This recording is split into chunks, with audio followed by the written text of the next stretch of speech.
A bitter MAGA feud is exploding back into the spotlight. The political alliance is over, and the war of words between Trump and Greene is reaching a whole new level. And this time, Marjorie Taylor Greene is accusing Donald Trump of betraying his own promises. Appearing on CNN's The Source with Kaitlan Collins, Greene blasted politicians who she says fought to keep the Epstein Files hidden from the public. Her verdict was brutal. They should be considered traitors, Greene said. They're traitors, the ones that refuse to release the Epstein Files. Those are the traitors to the American people. Then came the bombshell. When asked if that accusation also applied to Trump, Greene didn't hesitate. "I'm saying exactly that," she replied.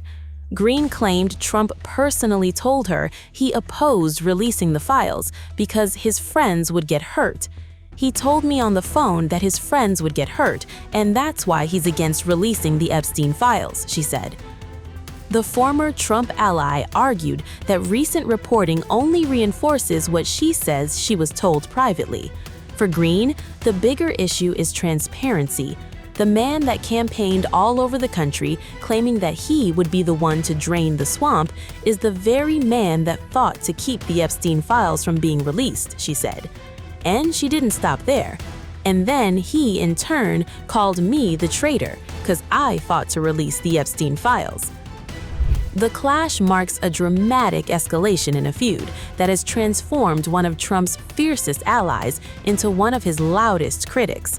What was once a political partnership has become an all-out war over the Epstein files, transparency, and who betrayed whom. And Greene is making one thing clear: she's no longer pulling any punches. Greene's broadside comes as the Epstein Files investigation heats up, with Bill Gates recently facing questions from a congressional committee.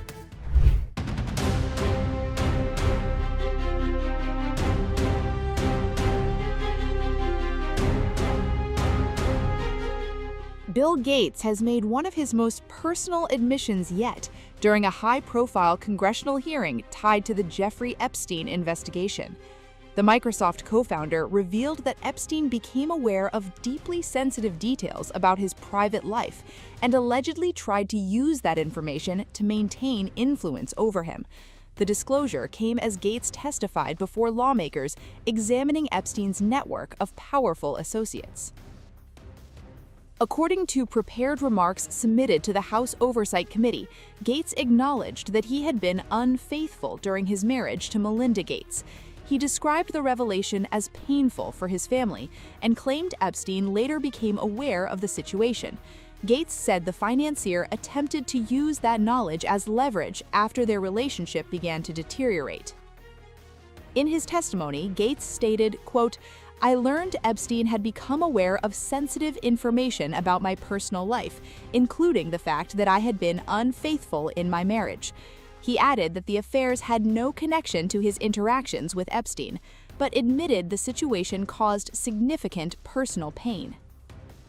The billionaire philanthropist told investigators that his association with Epstein began in 2011. At the time, Epstein had already pleaded guilty in Florida years earlier to soliciting prostitution from a minor and was a registered sex offender. Gates said he accepted introductions to Epstein because of promises that the financier could help support major global public health and philanthropic initiatives. However, Gates now says that decision was a serious mistake. During the hearing, Gates acknowledged that he failed to apply the level of scrutiny he should have before meeting Epstein. Gates said that while he knew Epstein had faced legal troubles, he did not fully understand the extent of the crimes associated with him. As their relationship developed, Gates said his interactions with Epstein remained limited. He testified that he cut off contact with Epstein entirely in 2014. But according to Gates, the disgraced financier continued attempting to reconnect and allegedly used knowledge of his personal affairs as part of that effort. Gates claimed Epstein layered additional falsehoods on top of the information he possessed in an effort to pressure him. Despite those attempts, Gates said Epstein was unsuccessful in restoring the relationship. The tech billionaire told lawmakers that the experience demonstrated how Epstein sought to manipulate influential figures for his own benefit. The Microsoft founder also expressed regret over ever meeting Epstein. Gates told the committee that he should never have entered into the relationship in the first place. He stressed that his association with Epstein ended years before the financier's arrest and death, and that he had no involvement in or knowledge of Epstein's criminal activities. The testimony marks another major development in Congress's ongoing review of the Epstein Files. Lawmakers have said the goal is to better understand Epstein's network and determine whether victims were failed by powerful institutions. Before entering the hearing, Gates briefly spoke to reporters and emphasized that he appeared voluntarily. He said he hoped his testimony would assist investigators and contribute to efforts aimed at securing justice for Epstein's victims. Committee Chairman Comer also noted before the hearing that Gates was not being accused of any wrongdoing. The release of Gates' testimony is expected to reignite debate over the relationships Epstein cultivated with influential figures across business, politics, and philanthropy. While Gates maintains he ended contact more than a decade ago, his admission about Epstein's alleged use of personal secrets has added a new and highly personal dimension to the ongoing investigation. Glad to be here voluntarily to testify, to help with the committee's work. I'll start with an opening statement in the hearing room. I hope my testimony is helpful to the important work of the committee to find justice for the victims. Thank you.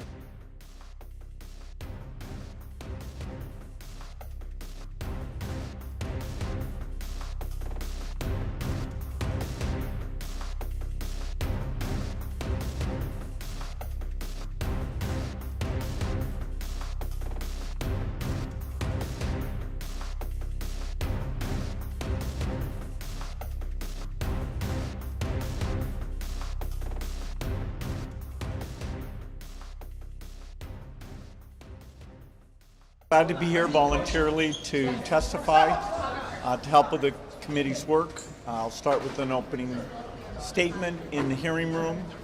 I hope my testimony is helpful to the important work of the committee to find justice for the victims. Thank you.